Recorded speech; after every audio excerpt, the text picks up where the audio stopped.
wealth has nothing to do with your salvation. If you want to become wealthy, it's not a salvation matter. The God that created Jeff Bezos is the same God that created you. And guess what? When God was creating all of us, he was not creating Muslim, Christian, pagan. No, he was creating his creation. Everyone on earth is a creation of God. Whether they serve God or not, whether they believe in God or not, he is still their creator.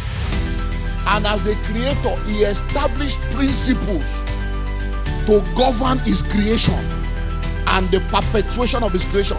So whether you are born again or not, rain will fall on the righteous and the unrighteous. Sun will fall on the righteous and the unrighteous. Whether you are born again or not, you plant, it will harvest. You sleep with a woman, she will be pregnant. It has nothing to do with salvation. So to now be saved and ignore those things to say God is in control, you are fooling yourself. One of the things you need to understand if you're going to create wealth anywhere is to understand your economic environment. Don't move around with poverty mentality, thinking that there's no money. Listen to me, that I failed in business does not make me a failure. Then there's a difference between failure as an event and failure as a person. You are a successful man that failed in business. Now, every time you want to begin a journey, the first thing that needs to be done is to be able to do what I call a diagnosis. Do I have what it takes? The Bible says in the book of Luke, it says, which of you intending to build a tower will not first of all sit down and count the cost, whether he's able. So you want to go on a journey, you need to sit down first and ask yourself, do I have what it takes to go on this journey? Where exactly am I? For instance, if you want to travel to, let's say you want to go to Canada or you want to go to Europe, and you call the airline and you ask them for the costs of getting to Canada or getting to Europe, there is no airline that can answer that question without asking you a question. They will have to ask you from where. There is no way they can tell you how much it will cost you to get to Canada or to get to Europe without knowing where you are living from. So the first thing they will ask you is from where. Now that means that when they know where you are starting from, they will now be able to tell you what it will cost you to get to where you want to get into. And that is very, very important, because no one can tell you the cost of getting to your destination without knowing your present position. No one can do that. So that means you need to start with what I call the personal diagnosis. 5 levels that people operate in when it comes to wealth, so that you can now know where you stand. Number 1, the 5 levels when it comes to wealth. What level do you operate in? Level 1 is what I call financial crisis. So there are levels when it comes to the issue of wealth. The first level that a lot of people operate in is the level of financial crisis. So if you are listening to me right now, you listen to these 5 levels and you know where you are. This will now help you to know how to apply the things we're going to share. Because if principles are universal, there's nothing, the principles that governs wealth is the same everywhere. But the challenge is not the principle, the challenge is in the application of the principle. Because applications are both personal, contextual, and geographical. So when you are listening to a principle, you may not be able to apply the principle the same way somebody else is applying the principle, because you are not on the same level. So for instance now, if I'm sharing with you now and I say, oh, you need to save money. Now that's the principle, the principles of savings. But it's possible that somebody is sitting down here right now that is in debt. So if you are owing 50,000, even if I give you 40,000, you are still in debt. So when they say save, you are like, I'm even in debt, so where do I start from? So that means the principle of savings is true, but for you, you can't practice it yet because of your context, because of your personal journey. Somebody else is already making money, and they are wasting money, and they are not saving. And when they hear, oh, you need to save, they say, oh, wow, I need to start saving. So that person can start practicing the principle now. Somebody else is going to hear, and it's like, okay, principle, oh, I've been saving. So that person now needs to know what next to do with the money they have saved. So that's why principles are the same. But if you don't do this diagnosis to know where you stand, you'll be comparing yourself to people, thinking that, oh, I know nobody is your mate. You are not in any, nobody is your classmate. You are in a class all by yourself. And you are competing against yourself and against your dream and against your future. So it's very, very important to know. So number 1 is financial crisis. And financial crisis is where a lot of people operate in.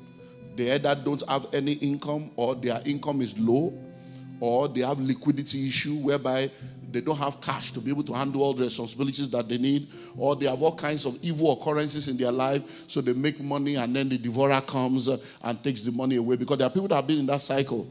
I was just speaking to someone in New York, and I said, you know what, do you know that by November, it will be 8 years that you're in America? I say in 2 years' time now, you will celebrate 10 years in America and see your life. If they have told you 10 years ago that you still be struggling, you will say, God forbid. That's how we deceive ourselves with religion. God forbid. There are many things that God has forbidden that your lifestyle has permitted. God forbid, but your lifestyle permits. God forbid, but your actions and your decisions are permitting it. Because God is not going to come and drive the car for you.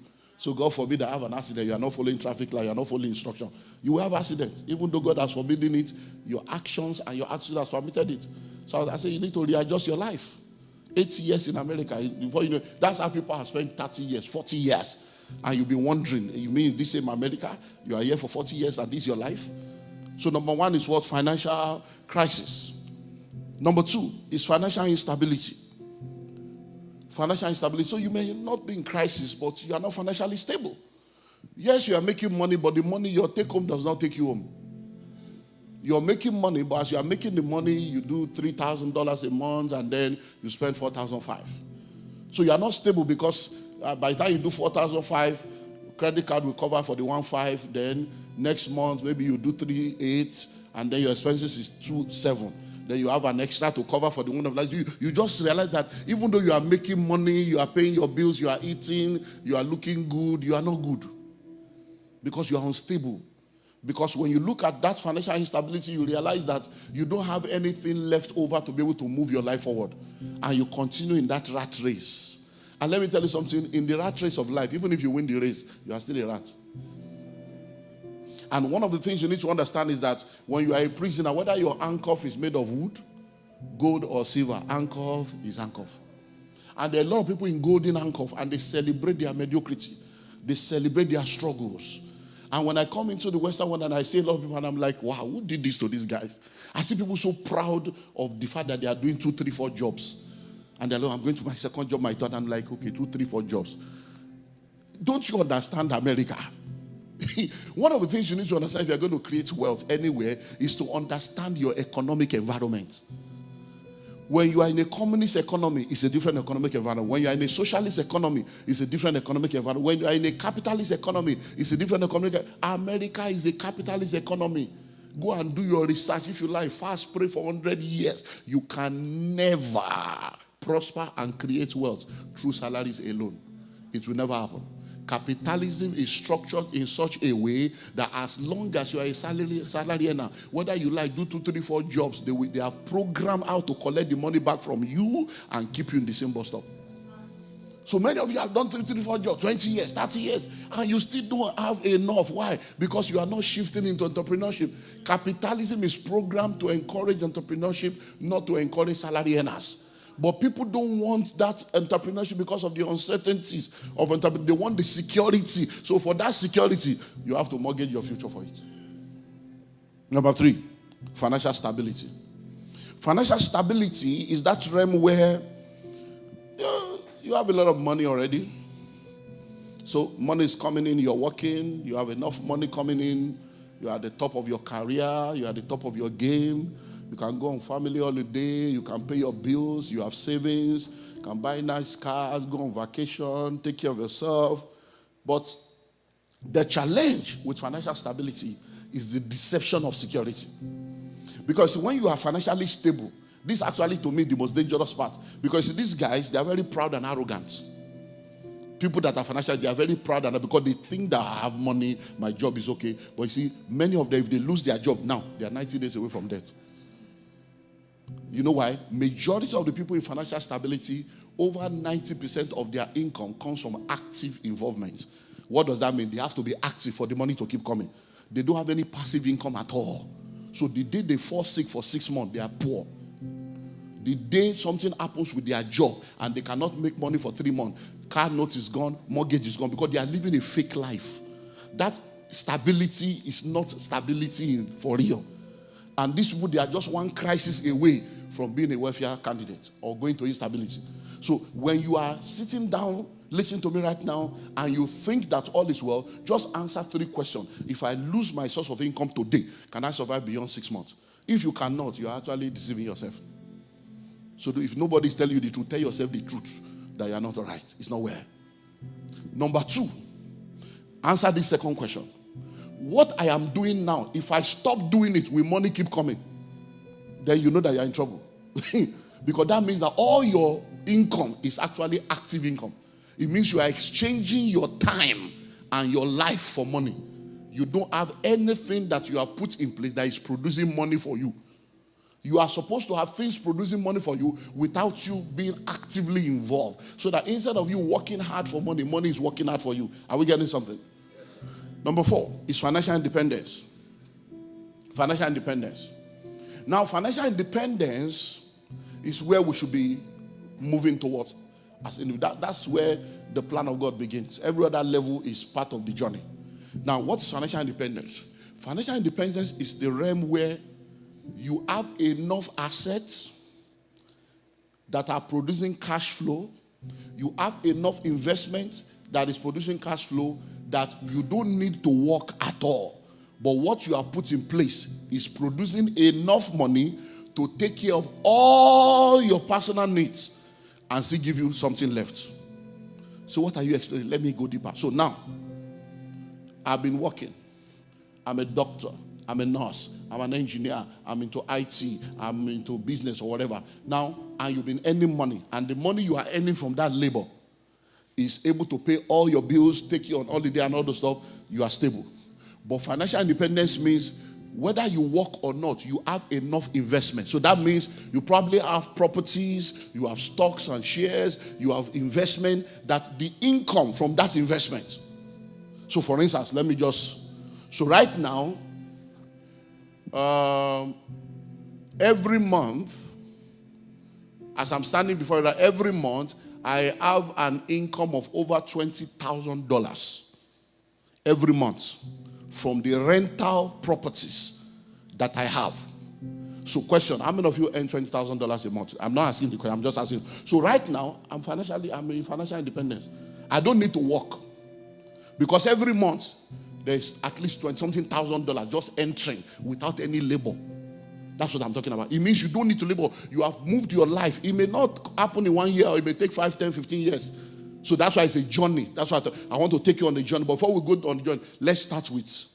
So that means every month, every year, when you say you are financially independent, it means you are not depending on hard work to make money. You are not depending on somebody paying you. You already have assets. You already have investment that all the return from those assets every month or every year will take care of all your personal need, and you still have something left. Hello? That is financial independence. But that is still not the ultimate. So let's go to level 5, financial freedom. Now, so for somebody like me now, I'm hovering between level 4 and level 5. That's why I say you should do your personal diagnosis. So what is financial freedom? Financial freedom, the difference between financial independence and financial freedom is, financial independence means all the income, let's say for the 20-something thousand now, I don't need 20-something thousand in a month. No matter what, it's not possible. Now, that means there's something left. But financial freedom now means that the money, the income from your assets and your cash flow and your investment will not only take care of your personal and family needs, but will also be able to take care of the needs of many other people, so that you are now making a difference and impacting your world.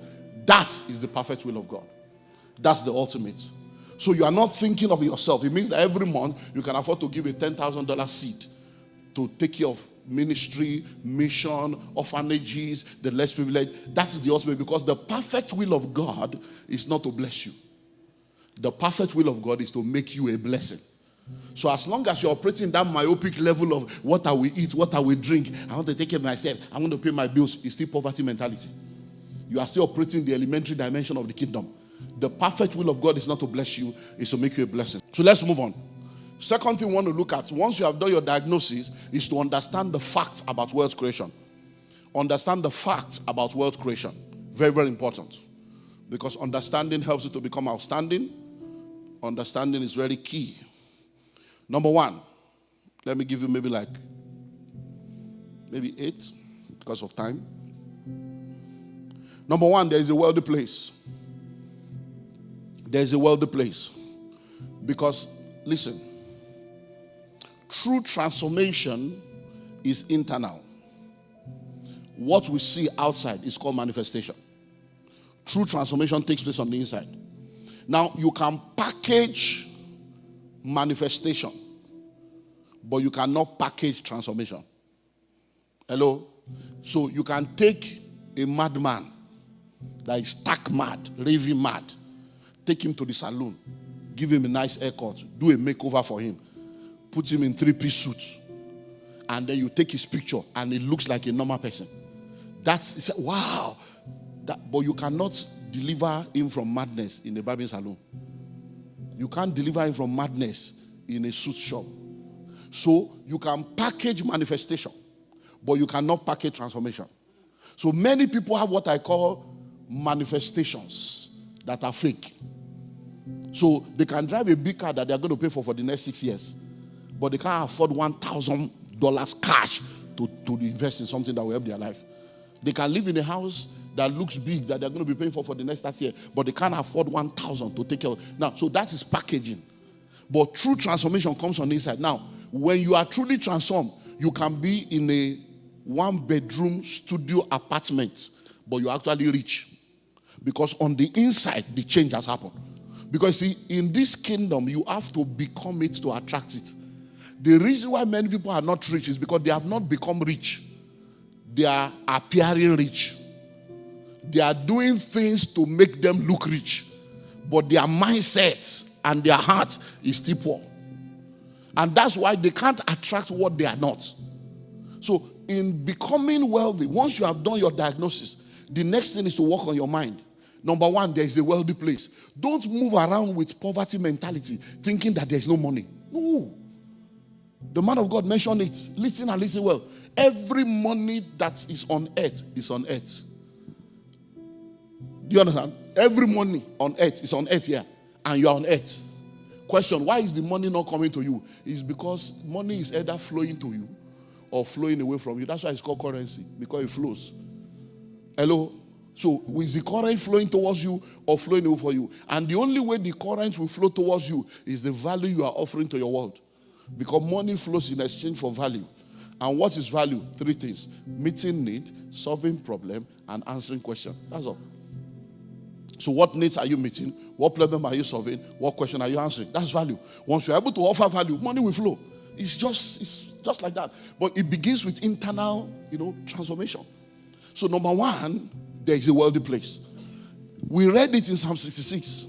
It says, you've caused men to ride over our head. That means there are seasons in your life where it will look as if people are riding over you. You are working, they are not paying you your due, you labor. But if you have wealth mentality, you will know that is only part of the process. That's not your destination.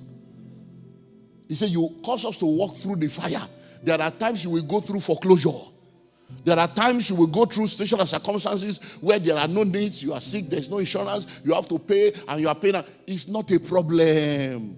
It's when you don't understand that is part of the process that you begin to use that to define your destination. Listen to me, that I failed in business does not make you a failure. Yes, I failed in marriage. That doesn't make me a failure. I failed an exam. That doesn't make me a failure. That is an event. There's a difference between failure as an event and failure as a person. You are a successful man that failed in business. You are an intelligent man that failed an exam. Are you getting what I'm saying now? You are a good man that failed in marriage. That when you begin to define it like that, because it's not what happens to you, it's your interpretation of what happens to you. That's the difference between perspective and perception. You have to look at things from different. So when you understand that, men are riding over my head. Wow. Oh, makatata. It's only a matter of time. It won't be long. Because you are already rich inside. It says then, thou broughtest us out. Who brings you out? God. As long as when men are riding over your head, you hold on to God. When you are going through the fire, you hold on to God. As long as you can keep your relationship with God in the midst of all those seasons, that same God will take you to the wealthy place. Don't forget, read your Bible. Joseph was a slave. in Potiphar's house, and they called him a prosperous man. Go and read your Bible, you see there. As at that time, he was still a slave. As at that time, he didn't have money. But the Bible called him prosperous. So what is the prosperity that the Bible is talking about? The Bible is saying that he has become prosperous because what it takes to be all that he needs to be was already on the inside of him. And his present state was not his final status. That position of being a gatesman, that position of being a staff, an intern, all those positions, they are not his destination. They are part of the process. So number one, settle it. There is a wealthy place. Don't ever think that there's so much poverty is in your mind. There is so much money in this world that people are stealing with the whole of their heart. The money refuses to finish. You say there is no money. Where did it go? Did money travel? Did money go on vacation? Did aliens come to carry it? Stop all this negative thinking. And there is no money. Who told you that? There is money. It's just not in your hand. Hello? So there is a wealthy place. And the wealthy place is not a geographical location. So if you like, travel to any country. If you don't have it, you don't have it. Like I say to people in my country, a lizard in Nigeria cannot suddenly become a crocodile in America. It's not going to happen. It's not going to happen. If you like to sell all your property and relocate, you will discover that what is in you is in you. It's not village people, you are the village people. So once you relocate with the old software. Hello? So there's a wealthy place. And this wealthy place, there are people already living there. There are people on earth today that don't know what poverty is except in the documentary. There are people that don't know what poverty is. You have to explain to them what it means to be poor. They don't know. They have never experienced it. So don't think that everybody is poor. And that location, that status is not for some select few. It's for covenant people. Number two, there is a path that leads to the wealthy place. Let me run through it because of time. There is a path that leads to the wealthy place. This wealthy place we're talking about, there is a path that leads there. And that's why the Bible says the labor of the foolish will reach every one of them because it doesn't know how. Many of us don't know how to get to the wealthy place. We think it is by earning salary and doing 2, 3, 4 jobs. As long as you are a salary earner, you are taxed first. The taxman will collect his own first. But just shift to entrepreneurship. You spend everything, whatever is left. Hello? I'm telling you, I don't know why people are not entrepreneurs. I don't understand it. Even when you are in a career, I have an entire curriculum on how to create wealth as a career person. I'm actually writing a book on that right now that will be out next year. How to create it. So even if you are a career person, you need to go beyond the profession into the business of the profession. You can be a medical person, and that's your medical profession. But as long as you are in the medical profession, earning salary, you will still be poor. But move from medical profession to medical business. There is a business in every profession. You can be in the legal profession or the legal business. So discover the business in your profession and shift to the other side.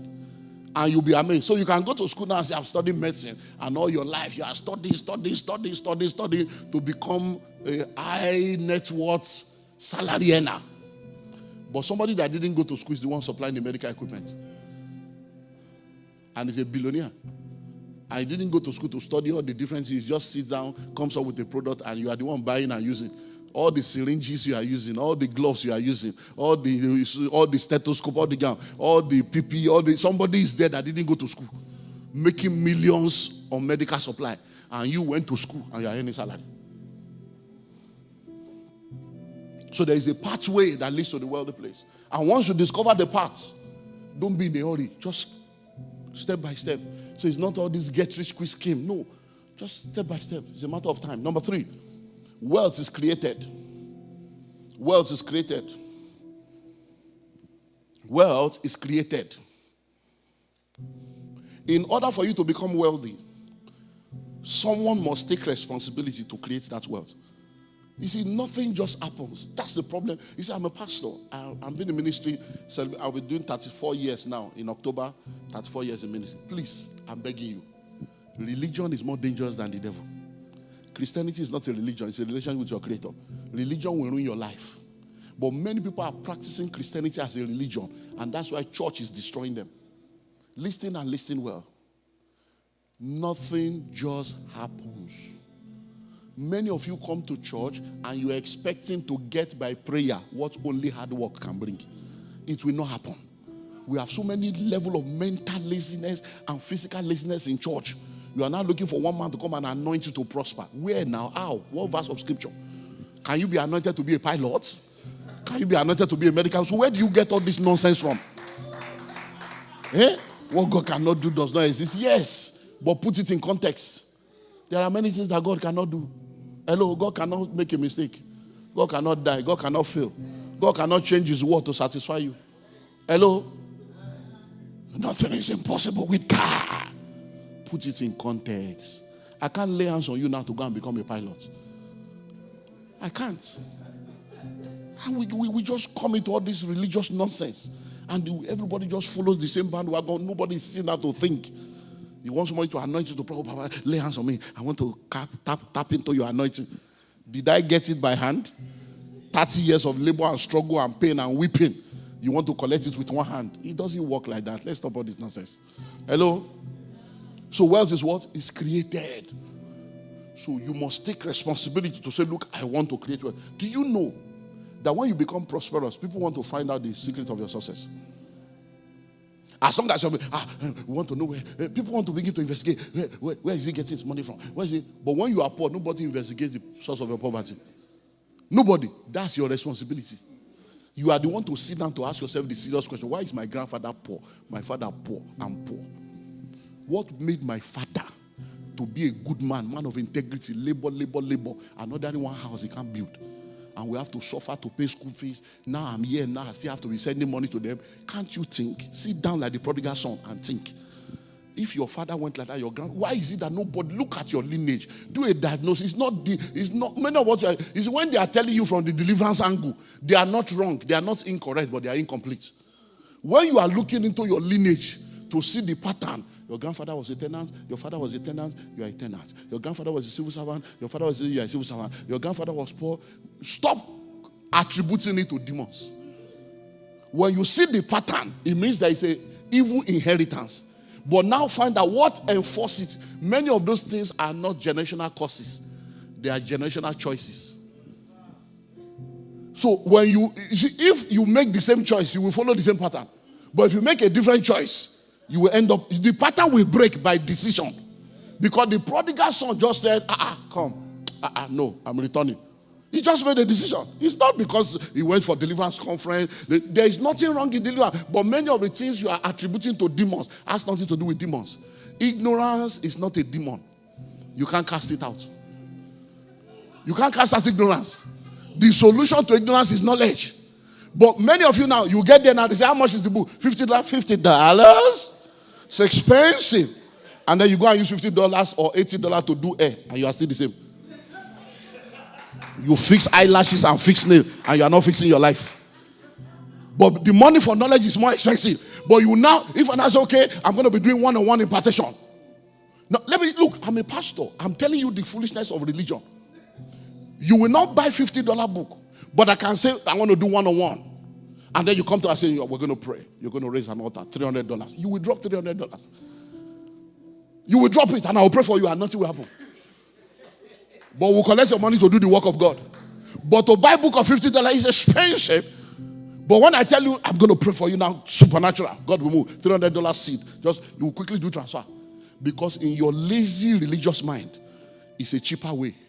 Why will I buy a book? What time will I have to read? So you are lazy. You want to use God. You are not ready to go through the work. You now want the shortcuts. And shortcuts will cut you short.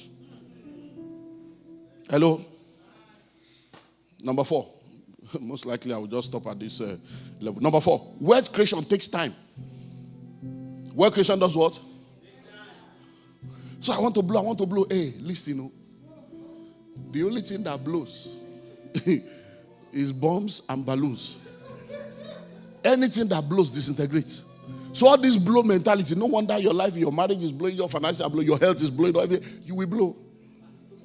Because when you have a blow mentality, covetousness, greed, impatience becomes your software. Listen and listen well. If you want to eat corn, you plant corn, within a few months, you will eat. But once you finish eating, both you, the corn, the tree is gone. To eat corn again, you have to go and plant again. If you want corn life, continue in that cycle. of continual labor every year. But if you want apple or you want oranges, what will you do? You plant and you will wait for it to grow. So you will eat nothing for years. But when it begins to produce, 100 years, it's still producing. So wealth creation takes time. All this get-rich-quick scheme. Somebody will just come put money here, you get this percentage, and you jump in. You are just, it's poverty mentality that is your software. That's why it takes a greedy person to be captured by those things.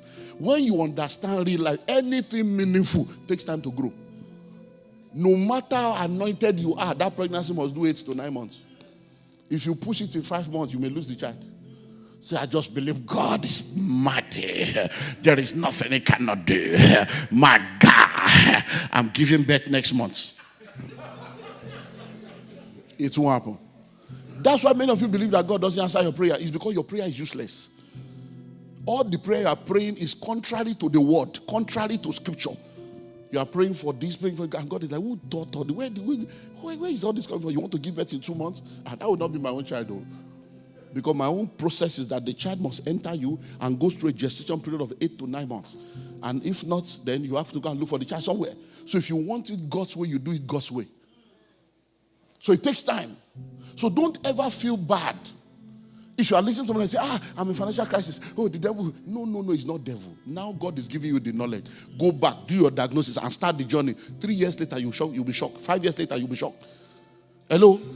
The problem with many of us is we know what to do. We know that if we do the right thing, in 5 to 10 years, we'll get to the right place. But we keep thinking we can cut it short. And the question you need to ask yourself is, if I tell you now, oh, do this in the next 7 to 8 years, it will produce 8 years. Is there no one that can happen this year? That's the problem. You are not ready to do the right one that will happen in 10 years' time. And the question you ask yourself is, if you think 8 years is far, what have you achieved in the last 8 years? That's how you will know that 8 years is not far. Because 8 years ago, you were prophesying, my future is bright. Now, is it bright? You are here now. Is the future bright?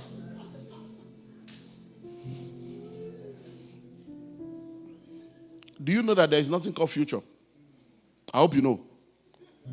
There is nothing called future. There is nothing called tomorrow. Say your future is bright. No, there's nothing like that. The future is a concept. Tomorrow is a concept. Today is yesterday's tomorrow. Today is the tomorrow you spoke about yesterday. So why is this tomorrow not bright? Look, if you like, go to church, pray, fast. This is your year. Look, I will be 34 years. So every year, the year of this. Look, this is your year of expansion. This is your year. Look, we will tell you the truth. I hope you know that no matter how anointed the man of God is, no man of God is anointed to answer prayer. I hope you know that. So all this jumping from looking for one man of God that is not, you better connect to God by yourself. Because we can pray and lay hands on you from morning to night and put oil on you until you become like a fried turkey. It will not happen until you do what needs to be done. So let's stop all this religious, just wasting our time. And God is wondering, are you not tired? Hello? So it takes time. Number 5. Let me just give you like 8. I will close. Number 5. There are ingredients for wealth creation. 5 minutes, 4 minutes more. Look, let me just stop with this one. There are ingredients for wealth creation. Now, if you are going to create wealth, there are ingredients. Now, these ingredients are called laws, they are called principles, they are called keys, they are called secrets, they are all ingredients. But let me break it down. If you meet with a chef right now, maybe you come to a house and you have a nice meal, and you love the meal, or you go to a restaurant, you have a nice meal, and you love the meal, and you get there, and you say, I love this, I would love to do the same. And they say, can I meet with the chef, please? And when you meet with the chef, you ask the chef, please, can you give me the ingredients, the recipe for this meal? If the chef is a good chef, he will say, oh, no problem, I'll email that to you, or you can do that. Then they will give you a list. So there are many possibilities. Number 1, you can say, okay, you need onions, you need this, you need pepper, you need cayenne pepper. You can list it for you. But I hope you know that that list will not help you. Now you can see the ingredient, but that doesn't mean you'll be able to cook it. If it's a very, very good chef, he can now say, now these are the things you need, but these are the processes. Put the pan on fire at so and so degree. Put this first, wait for 3 minutes, stir it anti-clockwise. If he's very good, he will now take you to that second level. I hope you know that even with that, it's not over. You may not still be able to produce. If it's now very, very good, I say very good, it's no problem. You can join me in the kitchen tomorrow. I will take you through the process. Or I will come to your house, and we will come to your house and take you through the process and do it in your presence.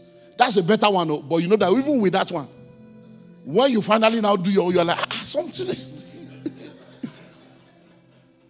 Now listen. Listen. Oh, thank you. Now listen. What does that mean? In order to create wealth, there are ingredients. But you can buy a book, 7 Steps to Wealth Creation, and you still be poor. You can know all the principles and be telling people, but because you don't know how to put it together, you will still be poor. So, in order to create wealth, there are ingredients. But many of us, all we do is read books. We attend seminars, and we gather all the principles. But we don't know how to. When you get back home, you are now like, okay, where do I start from now? Because they have not given you other things. Now, you can now also read the book, and then you begin to practice it, and then you get stuck. And you can't call the author because you don't have a relationship with him. And you're now looking for who to ask. And most of the time, poor people have poor friends. So you that are poor, so you now be calling them, they say, hey, you read book. Okay. So you are all confused together. But now, imagine now that you now have the chef as a mentor. That he said, don't worry, the next 1 year, anytime, you can call me anytime. So when it comes to wealth creation, there are ingredients. And some of the ingredients are tangible. Some of them are intangible. Listen, those lists is giving you. There are some things that made that food that will never be on that list. Are you ready for this now? Patience will not be on that list. Time will not be on that list. Energy will not be on that list. Passion for cooking will not be on that list. I hope you know that being a woman does not mean you love to cook. There are women that fight with the pot every day. They are hungry with the gas. What's wrong with this person? This pot is not cooking well. This fire is not the fire. You are not a cook. It's not your grace. You are just struggling for nothing. It's not, don't fight pots. Hello? So when it comes to wealth creation, there are ingredients. Now, in that chef now will never put mentorship on that list. He won't put mentorship. He won't put motive on that list. But these are the ingredients that are intangible. So the tangible ones are things that you can get in any book. There are things you can get in training, but the intangible ones only comes through mentorship and relationship with God. Because those intangibles, for instance now, if you say you want to be rich and I'm your mentor, I can help you to become rich. But do you know I don't know your real motive for being rich? You can tell me I just want to be rich so that I can take care of my family. You can even be lying to me and I will not know. But God knows. So no matter what we do, it will still not work. Even me, I'll be wondering why your own is not working. Not because the things don't work. But I did it for this person. Why is it not? Because God that knows, this one, if you get money, second wife. This one, if she has money, no more respect for the husband.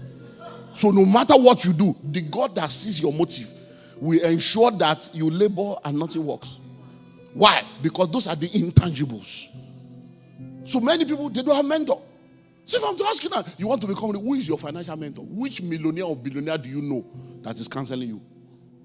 If you want to make a financial decision now, who do you call? Your poor cousin, your poor brother, your poor neighbor, your poor friend? If the person knows better, would they be like that? No, think of all these things. The amazing thing I see is that a jobless man is telling a man that has a job that they are using him.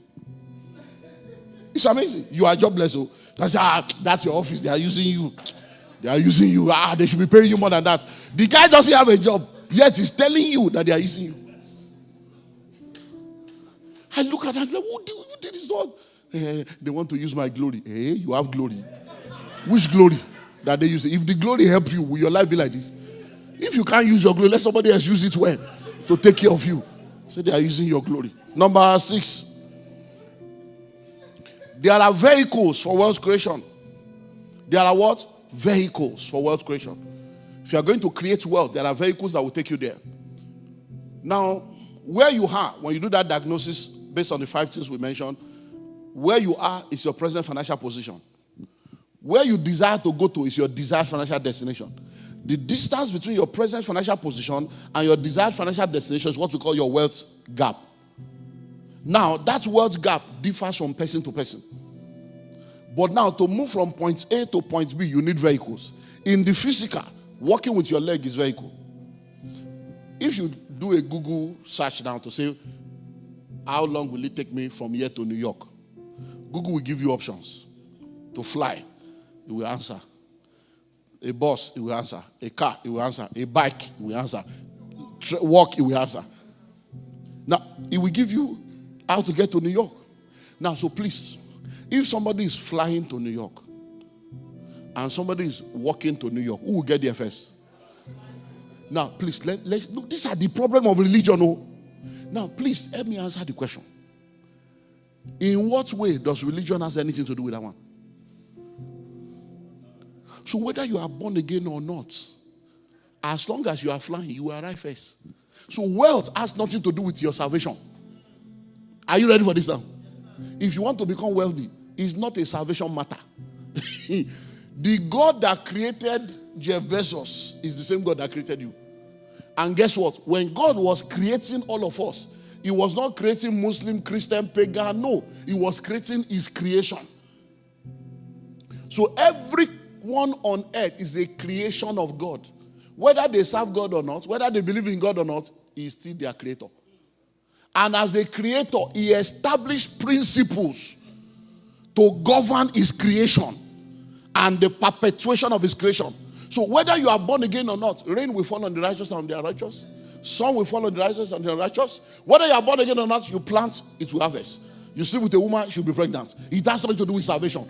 So to now be saved and ignore those things to say God is in control, you are fooling yourself. That's the problem of religion. We now become religion, we now suspend the use of our brain. We don't use all the principles that the Creator put in place. We are now waiting for supernatural. Can't you think supernatural? The super itself is not enough. Super is super without natural. Natural is natural without super. Supernatural is a combination of the super plus the natural. So what supernatural are you looking for when you are ignoring the natural? You will remain super. You will be superly spiritual and superly poor. You will pray and raise the dead, but you can't give them transfer money to go home.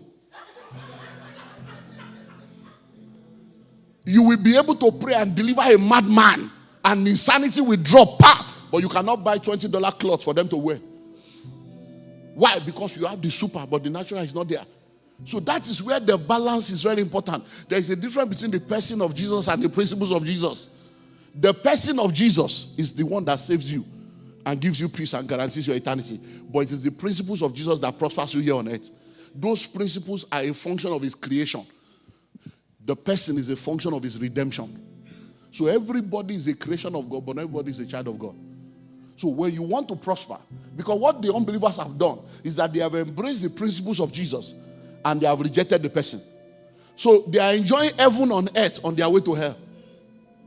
But you have embraced the person and you rejected the principle. So you are going through hell on your way to heaven. But the problem with that is that when you now finally get to heaven, you will still go through hell first. You say, what do you mean? Because when you get there, you will cry for like 1,000 years. Because you will suddenly realize that when you are busy building an entire denomination on trouser, makeup, weave on, earring, you will get to heaven and discover that earring is the quota in heaven. You will get to heaven and discover that you are supposed to be an employer of labor, employing 3,000 people, and you are busy clocking in and clocking out. You will just begin to cry, okay, can't see my life. That's why the Bible says when we get there, it will wipe all tears away. Because some people will be crying. Say, hey, you mean this is my life? I'm just wasting. You will be crying, so they will be wiping sorry. At least you made it. Even if it's boys' quarter, you will stay. You made it.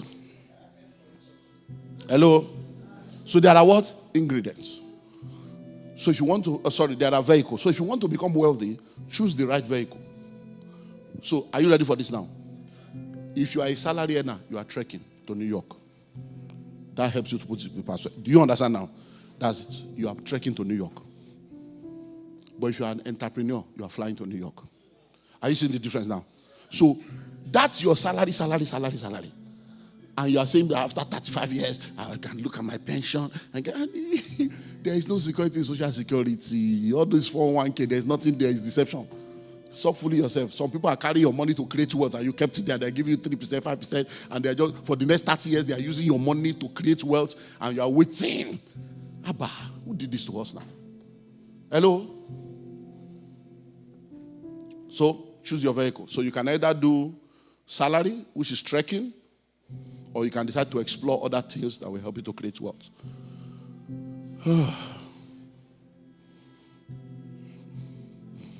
Let me close this book and give you one more. How many have I given you? Let me just give you one more and close with that one.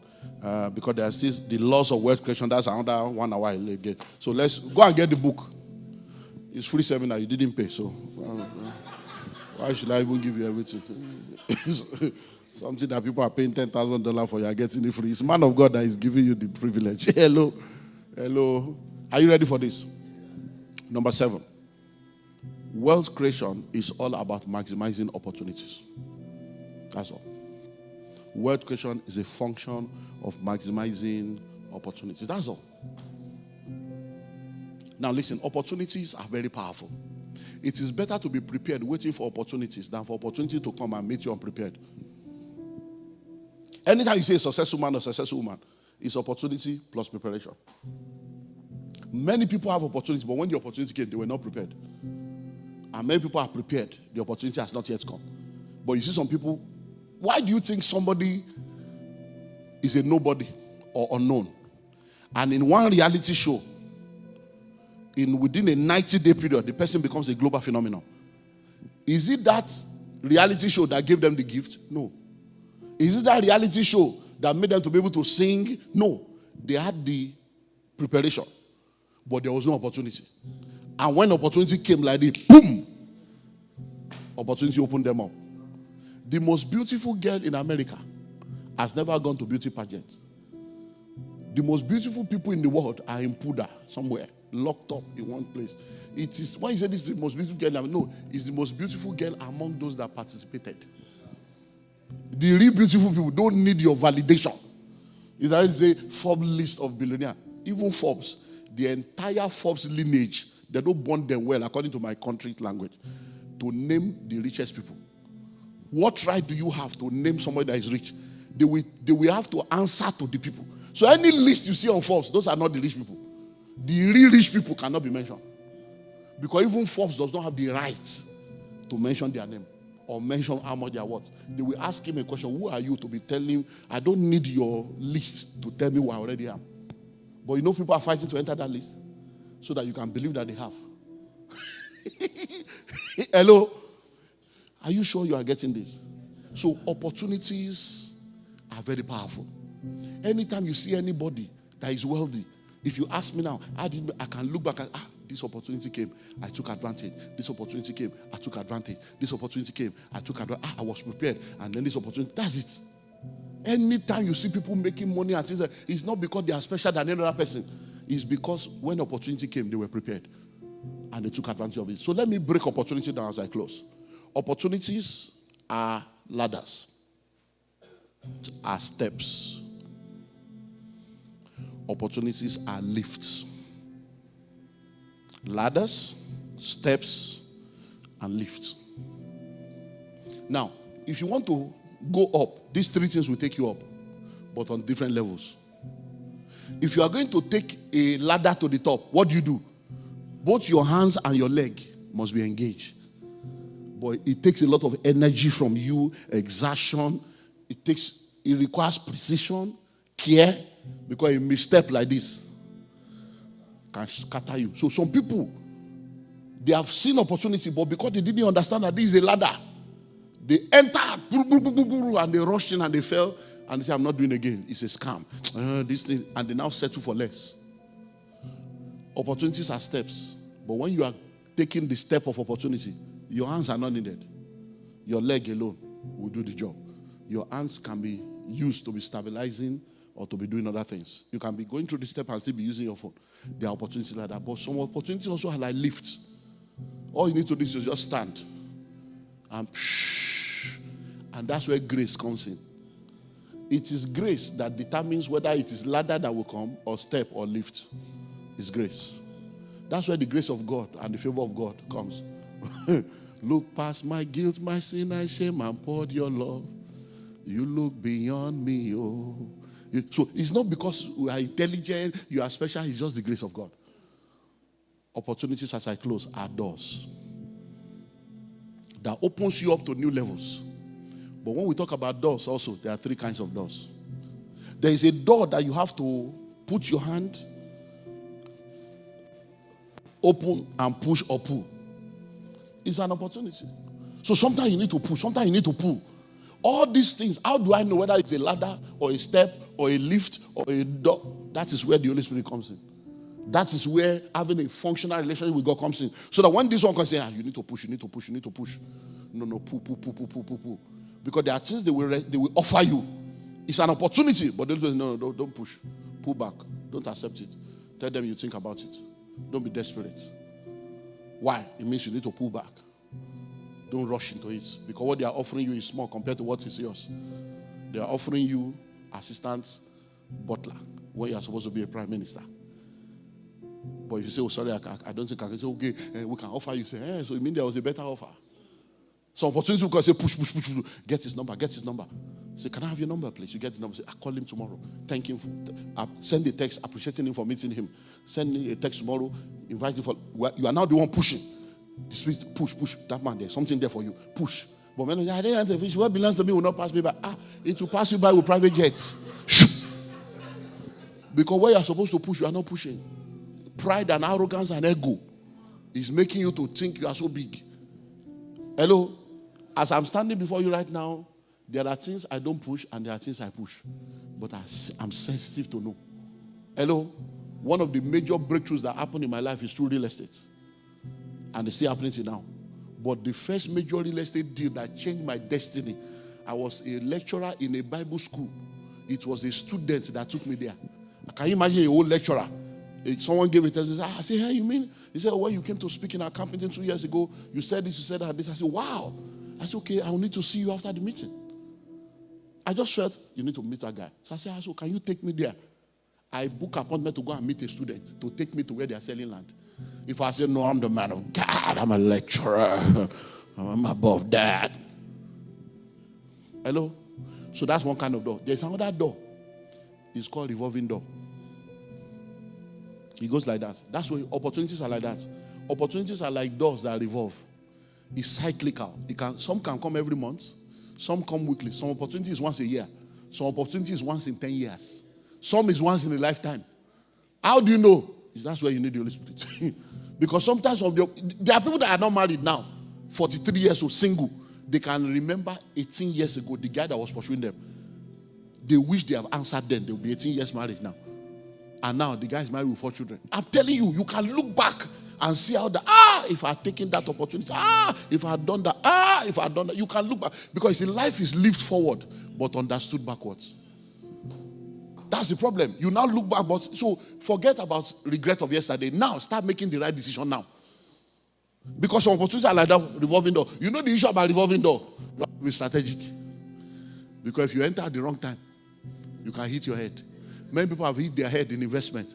And they say, I'm not investing. Let me just face my job. No, don't face your job. It's the devil that wants to keep you poor. Go back. Try it again. Do you know that revolving door can hook all of you inside? 3 people can hook and the door will be hooked. And then you'll be seeing inside and seeing outside. And you are inside that trap. In that triangle. And you are just there wondering, waiting for someone. Because many of you rushed in at the same time. But if you are strategic, you just walk and come out on the other side. And finally, there is an automatic door. Once you come, the door just opens. Being in the right place at the right time. What determines whether the door is the one you push or pull, revolving or automatic? God. That's where nobody can answer that question. There are things that only God can. So when we tell you to serve God and you think you are too busy for God, you are too busy for church, continue with your struggle. One day, if you refuse to learn by revelation, you will learn by experience. But it may not be too late.